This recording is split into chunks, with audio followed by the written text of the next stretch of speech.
Even very brief separations are stressful to infants and young children. Our sympathetic nervous system kicks in and impels us to try to cope with this separation by calling for the parent, crying, getting upset, signaling that we need the parent back to be our source of security and safety and regulation.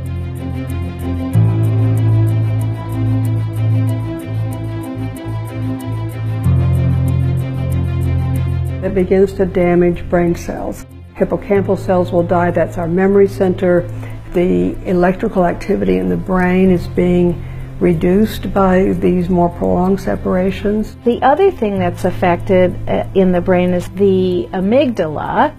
It's the fight or flight center. So when you've got this really overactive amygdala, the ability to be able to evaluate risk, make good decisions is compromised. Not only does it affect the architecture of the brain, but long term it affects health and early death.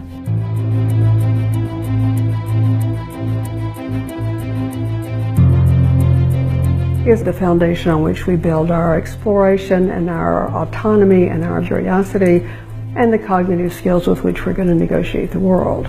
It's a very fundamental system to protect, and it's foundational to many of the child's developmental achievements. Time is very important when you're dealing with very young children because you begin to see this deterioration fairly quickly.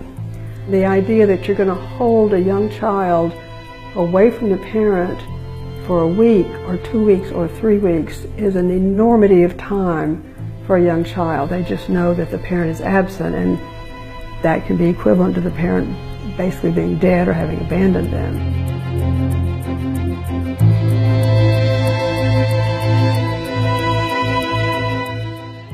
One of the things we see in children reared in institutions in the first 2 years of life is that the attachment system goes badly awry.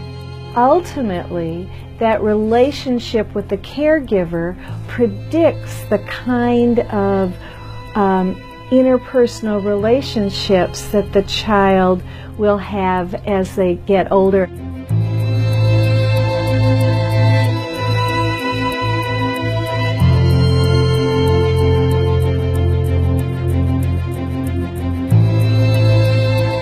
It's very important if we want to prevent later very problematic outcomes for these kids. The younger the child, the more urgent it is. Recovery is certainly possible, but I think the prognosis for most of these children is they're not going to be okay.